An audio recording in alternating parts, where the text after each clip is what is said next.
Hey there, Ashok here. Welcome to another session on time series forecasting. So this time series forecasting tutorial is divided into two parts. The first part is focused on theory. We talk about the basics of time series forecasting. And in the part two, we'll go into Python modeling of time series. All right, let's get started. The brief topics. So we talk about what is time series and a few terminologies in time series or different patterns of time series. Talk about what is white noise, and then we'll go into modeling the popular models, autoregressive model, also called as AR, moving average model, MA, combine these two called as ARIMA. We talk about stationarity of time series and what is the importance of stationarity.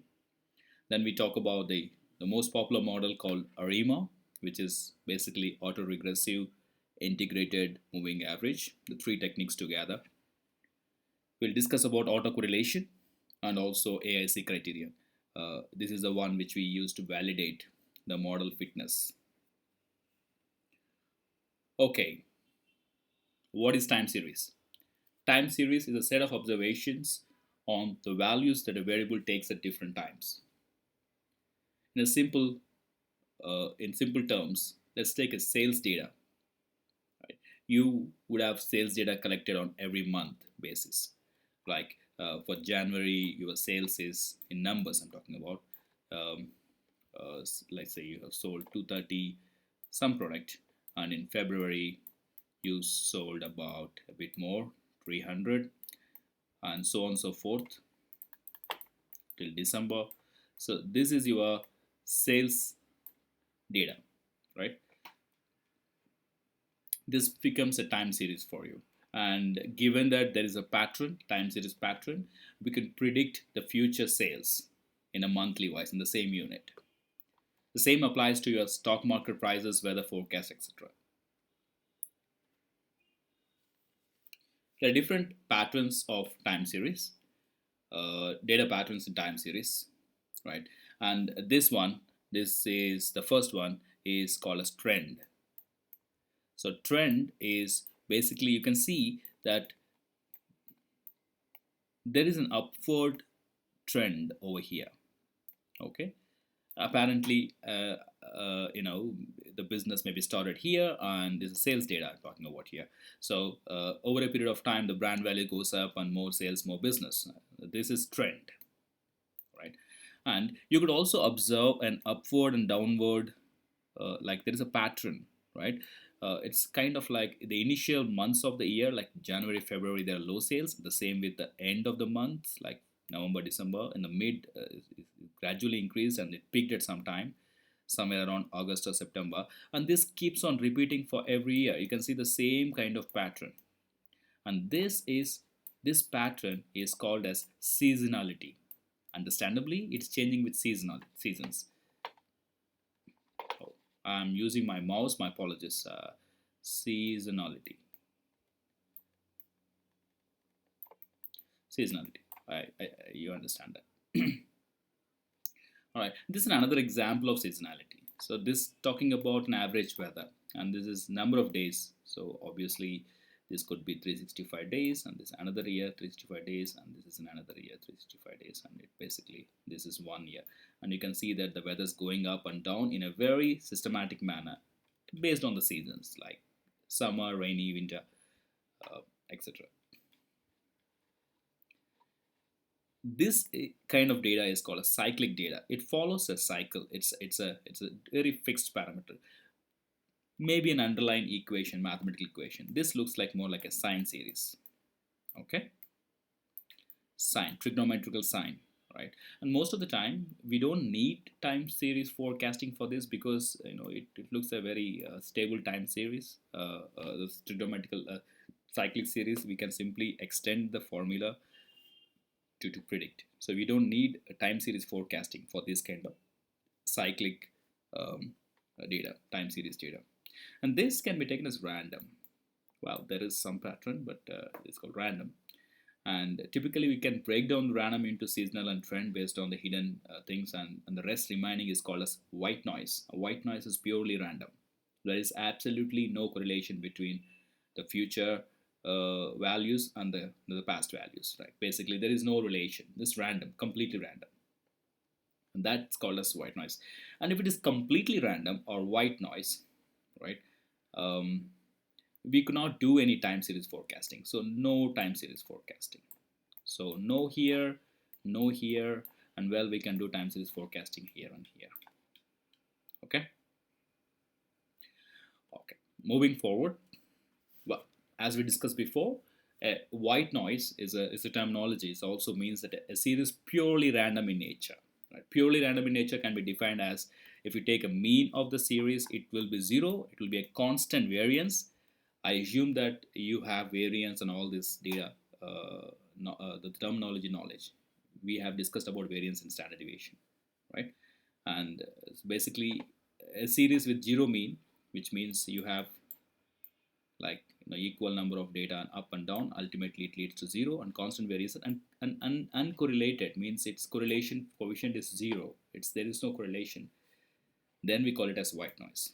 And typically we don't find a pure random, which is we don't find a white noise like purely white noise. We can call it as a near to white noise, or we will actually dissect or break our data time series into seasonality and trend and then white noise. Now white noise is a component which is purely random. The best forecast you can do for white noise is average, right? If you have some series which is white noise, which is completely random, we cannot apply any time series forecasting for it. The best forecast we can do is an average itself, average of the values. Now coming to the first model called auto regressive model, or simply called as AR model. My apologies, there was a mistake here. It should be AR model. All right. And what is this? Right. Unlike your other sales, other data of like when you do, it basically a regression, right? Unlike your normal regression where you have x and y, and we try to like something like this, right? You have x and you have y, and there are some data points giving x and y, like with x and y, and we draw a line best fitting that x and y, and we use this line for predicting. So this is called as best fit.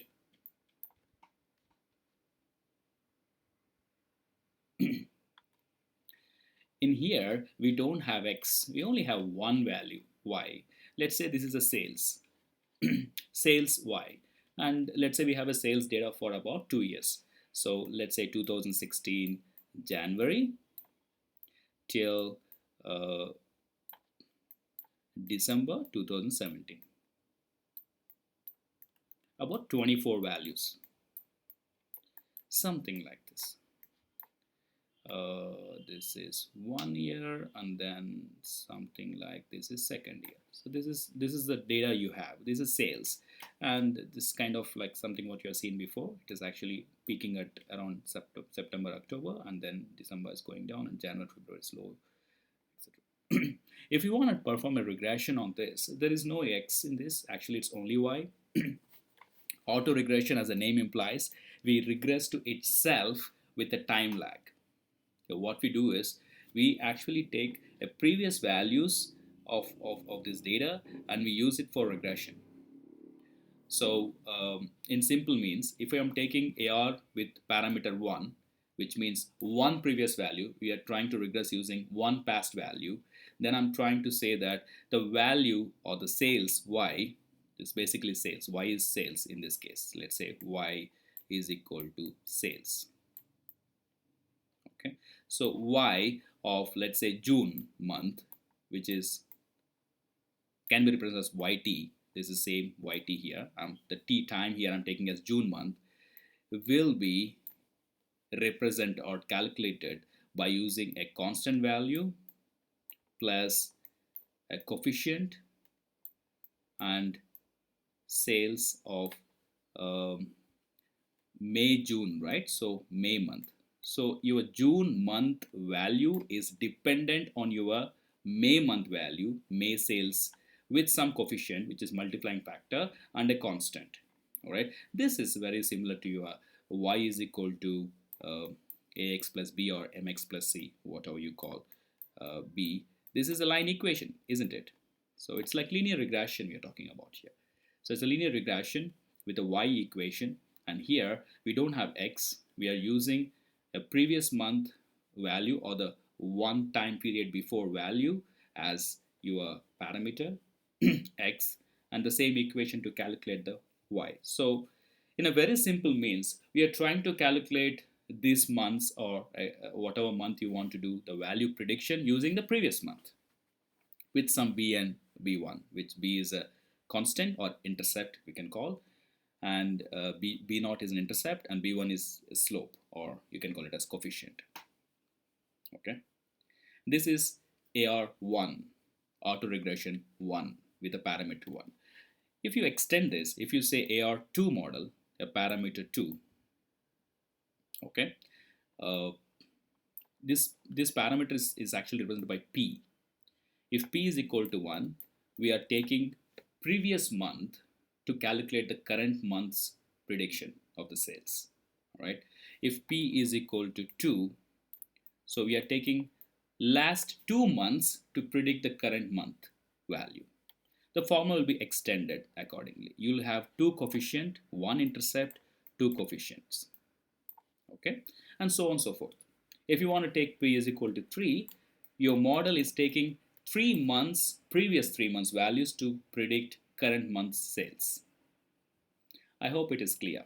So it's a simple regression on a single variable by taking a time lag. So we are taking the past time values to predict the current by using simple regression formula or fitting a line equation.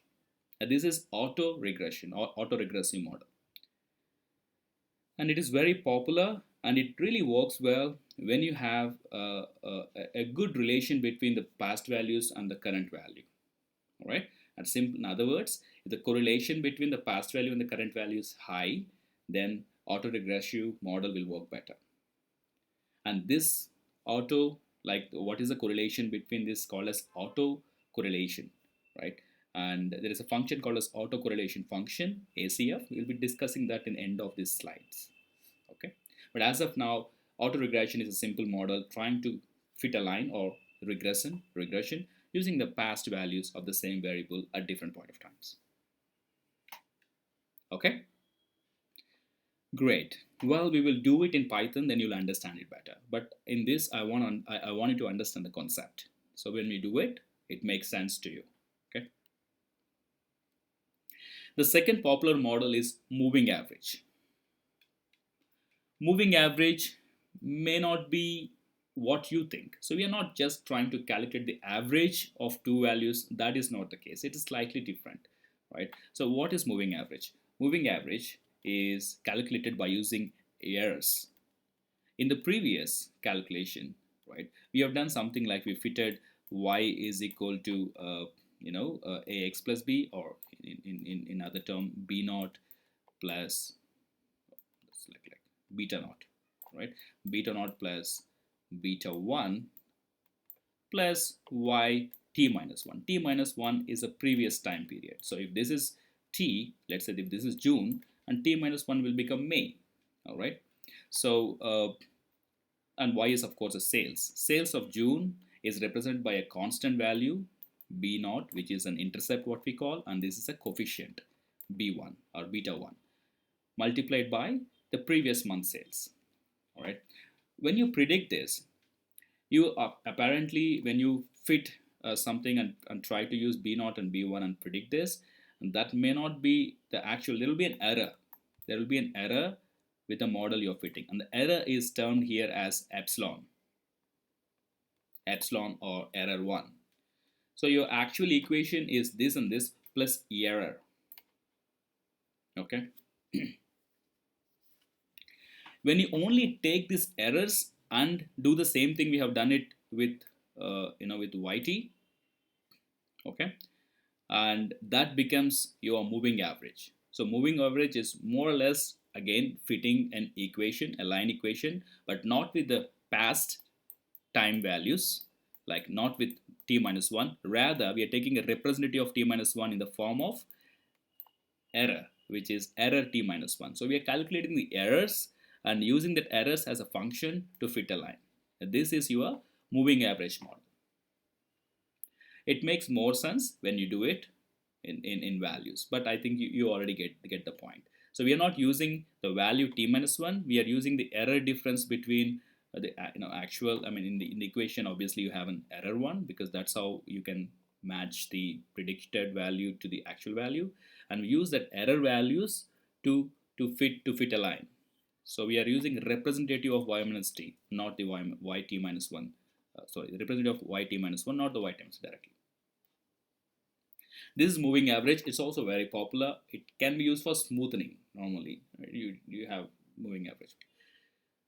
If you combine this both value, the formula looks like this. And there are statistics and there are research proving that ARIMA value, or simply autoregressive moving average model combining both autoregressive and moving average gives you more accurate value than the individual AR or MA itself.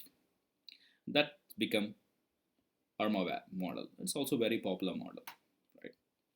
It only works for time series which are stationary. What is stationary? Let's look at stationary, which is the next slide.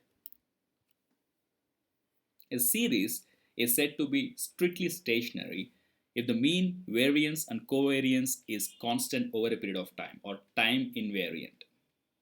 What does it mean? In simple terms, if you have a time series, something like this, I don't know, something like this, right? So if you take a period of time and we try to find mean, variance, covariance in this for the values in this time, will be exactly same as mean, variance and covariance of this time and the next time as well. All right. In other words, if you have something like this does not fit for stationarity, because obviously you can see that mean itself is moving up, and as well as the variance and covariance.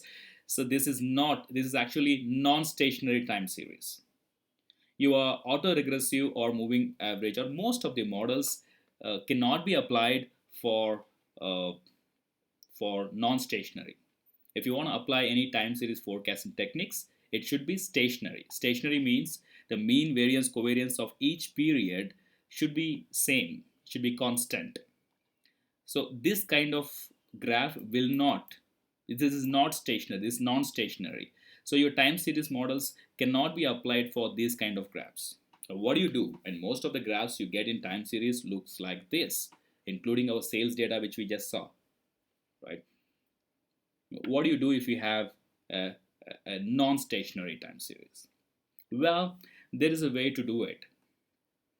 In non-stationary time series, you can convert them into stationary by taking the differences between the values. What do you mean by that?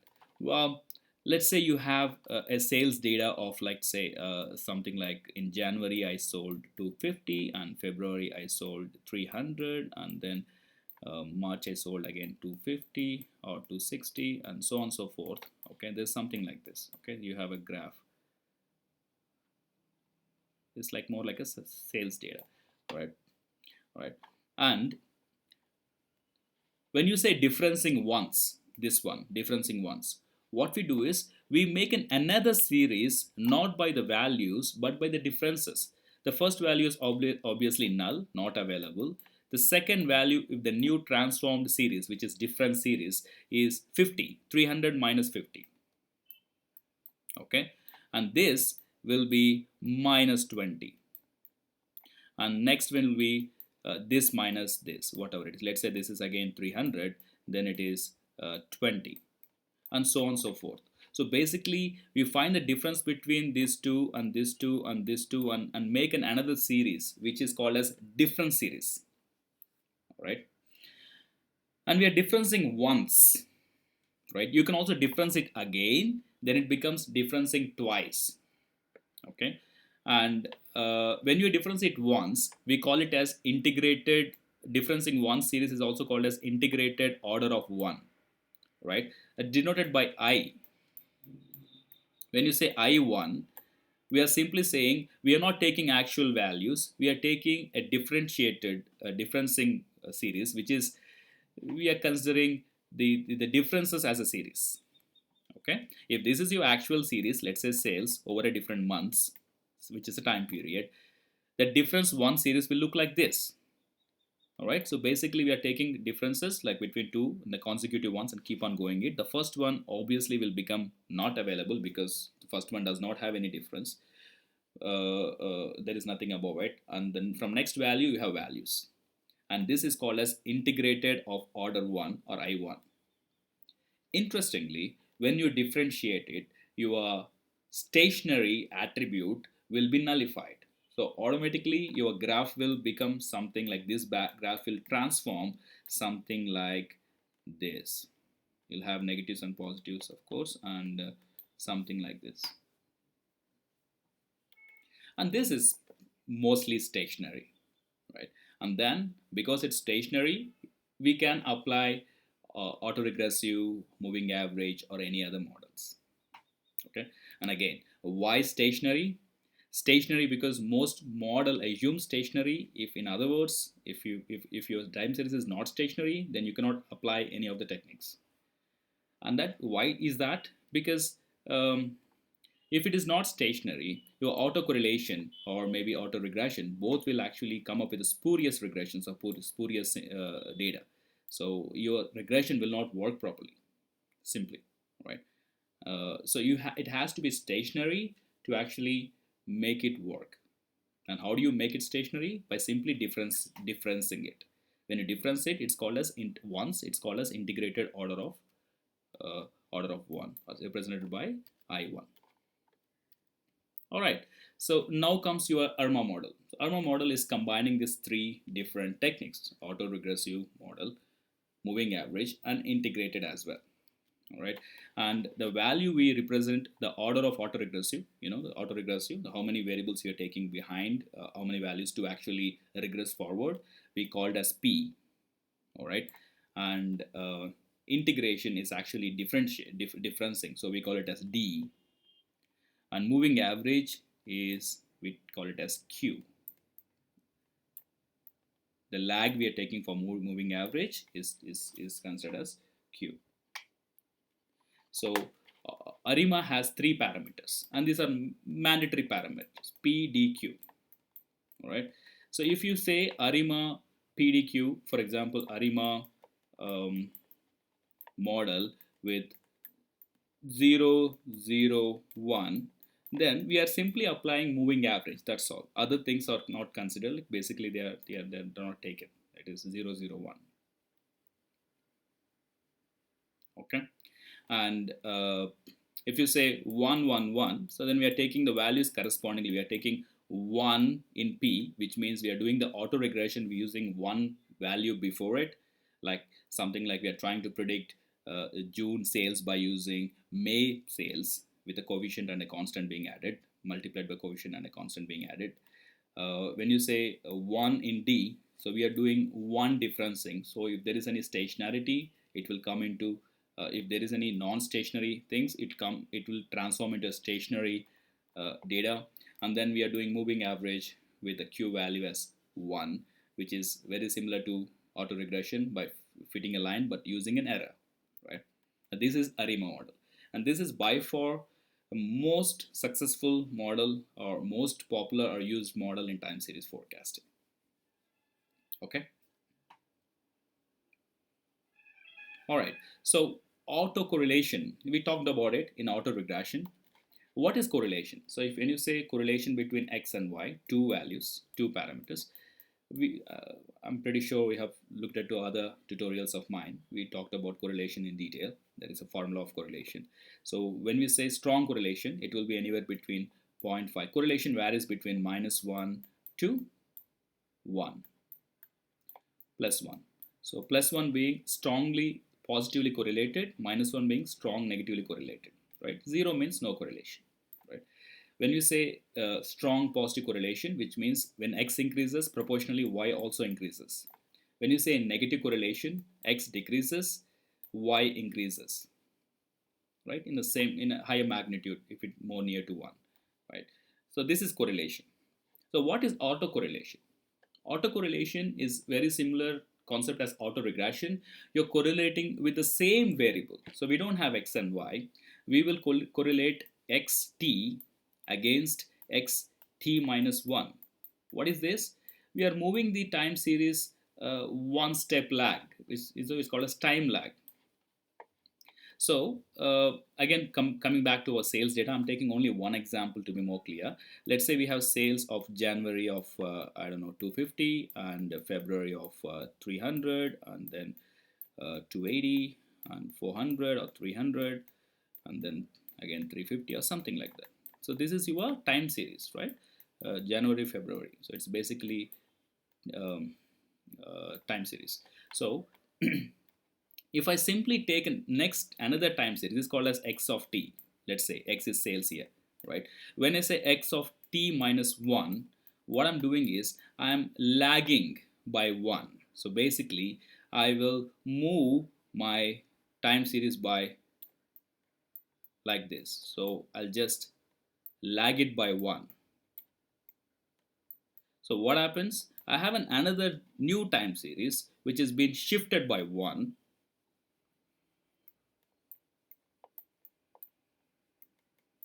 which basically means this number will become nan or number not available. Okay, then I can correlate this, right? I mean this, I have two time series now, of course the same time series with one time lag, but you can correlate these two things and this actually give you certain correlation values. What does it mean?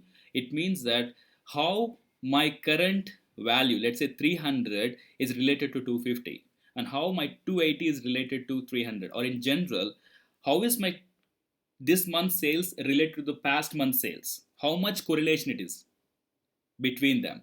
All right, so that is given by autocorrelation. All right, as you can see, when you have a zero time lag, autocorrelation is 1. It's very simple. When you correlate x with x, what do you get? Of course 1. Correlation with x is it's the same parameter, so you get a plus 1 here. But when you lag it by one value, this is 1, lagging by 1, this is lagging by 2, this is lagging by 3, then you have something like this. Lagging by 1, you have something like this, and I can see there is a correlation of zero point 0.7 approximately. But this is interesting because zero point 0.7 means there is a high correlation between the two time periods, one lag, which means that my current month sales is nicely related, I mean positively related, strongly positively related to my previous month sales. If this is the case, your auto regression also works better. That is one of the tests we do, autocorrelation. You can also see that when we keep on increasing time lag, it is diminishing, understandably. All right, and there are certain checkings we can do with this. So we call it as slow decay, and if it abruptly decreases, it's actually better for a time series analysis. All right, so I'm not going to go into AKK information criteria, AIC. It's one of the highly used. We also have BIC and other ways of doing it. AIC is one of the measures. You can simply look it as a mean square error or standard error. So minimum the AIC value, the better the model is. AIC values can be derived directly from the Python functions itself, right? And when you do an ARIMA model, so let's say we are fitting an ARIMA with model with, let's say, PDQ, sorry, P for autoregression, D for integrated, which is differencing, and Q for moving average, right? If you say 1, 1, 1, so we're giving 1 to everything. We find out my ASC value and see how it is. And we keep on changing this PDQ value. I mean, PDQ values can be going from anywhere between 0 to 2 or 3. I mean, normally 0 to 2. So we can try all combination. We can try with 0, 0, 0, 0, 1, 0 or 0, 0, 1 and then 1, 0, 0, all the combinations of PDQ and see which value is giving minimum AIC, and that would be your best values for that particular time series forecasting. Okay, the details of AIC, how it is calculated, it's actually very simple. It's a simple equation with sum of squares and number of degrees of freedom of two models, but I'll discuss in a separate video if required. right? For now, AIC is one of the values which has to be minimum for a better model. It is very similar to your mean squared error, which you have done in a regression, right? You can imagine in that lines. All right, so that is the time series forecasting. And the next video, we're going to do time series forecasting of some sales with all the AR and MA, and see how to interpret the results and how to make the time series more better forecasting. Thank you for watching the video. I'll see you in the next video.